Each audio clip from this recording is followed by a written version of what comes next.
To traverse any long and arduous journey successfully, we need knowledge of the path and the means for reaching there.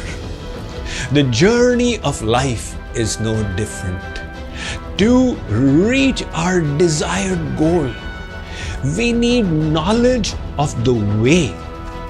But in this world where ignorance abounds in every step and there is deceit and trickery in every corner, what is the way to unearth authentic and reliable knowledge?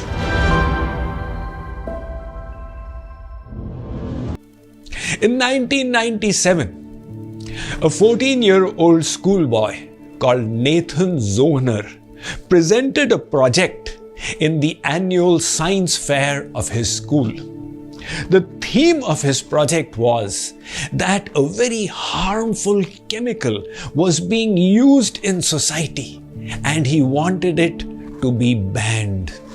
The chemical under consideration was DHMO, also called hydroxyl acid or dihydrogen monoxide. Nathan presented before his friends that this chemical was a constituent of cancer tumors. He also expressed that it was an ingredient of acid rain. It had a known erosive impact upon the soil and the environment. It was known to corrode and rust many metals. In its gaseous form, it had the ability to cause burns, and every year many people would die from it. If ingested, it would lead to urination and bloating. People who consumed it, if they gave it up, they would experience severe symptoms of withdrawal leading all the way up to death. Hearing all that, his classmates were shocked at this evil chemical. And then Zohner went on to say, despite its ill effects, it is being used in nuclear power plants. It is used as an industrial solvent. It is utilized in the manufacture of styrofoam. It is a regular ingredient in a variety of junk foods. The students were aghast. Zohner said, "Will you all join me in an effort to get this chemical banned?" 43 out of 50 students, they consented. He then revealed to them that DHMO, dihydrogen monoxide, is nothing but the chemical name for water or H2O. Zohner had not told a lie. He had not distorted the facts. He had presented scientific evidence. But by selectively presenting the facts and hiding others, he had misled his classmates to a wrong conclusion. Recognizing this experiment, the journalist James Glassman coined the term Zonerism, which is so commonly utilized by the media, by politicians, by conspiracy theorists, where they use the facts but present them so selectively to mislead the public in reaching a skewed conclusion. So when there is so much of Zonerism all around us, how can we reach good and reliable knowledge? We need to understand the limitations of our intellect and go beyond it. Let me help you realize that through a joke. One Gopal, cowboy, he used to milk his cow daily. That Indian Gorani had long horns, and this particular one, because of a deformity, had the horns bending inwards. So there was a gap between the two horns and the top of the head.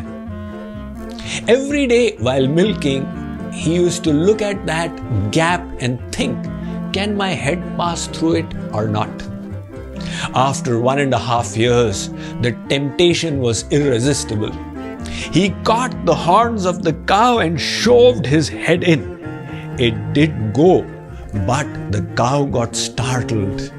It started lifting its hind legs. Now that created pressure on his neck. To release it, he grasped the neck of the cow. The poor cow started jumping. He thought, I'm going to die. He screamed, save me! The villagers came to his rescue. They grabbed the cow and pulled his head out from there.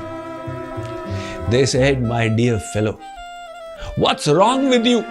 Aviveka paramapadam. Before doing anything, you should think. Did you not think before putting your head there? He said, who says I did not think? I thought for 1.5 years and then I did it. The problem was, even though he had thought deeply, the machine with which he was thinking, his buddhi, the intellect, was limited and defective. In this regard, Vedas has said something very powerful, which I'll read to you from my latest book, 7 Divine Laws to Awaken Your Best Self. The Srimad Bhagavatam states, Anadya vidya yuktasya purushasya atma vedanam swatona sambhavadanyas tattvagyo jnanado bhavet. In this verse, Lord Krishna explains to Uddhav that since endless lifetimes, the intellect of the soul is covered by nescience. This cannot go by self-analysis. There is need for receiving knowledge from a perfect source, which is the Vedic scriptures. And these sacred texts must be understood from a seer of the truth, which is the true Guru. These Vedas are called apaurushaya because no human has created them. God manifested them at the beginning of creation. They came down by the oral tradition from Guru to disciple. Hence, a second name for them is Shruti, or knowledge received through the ear.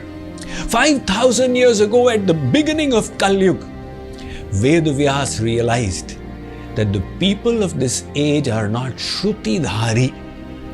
They cannot remember just by hearing. So he put the Vedas down and divided them into 4. But he is not their writer.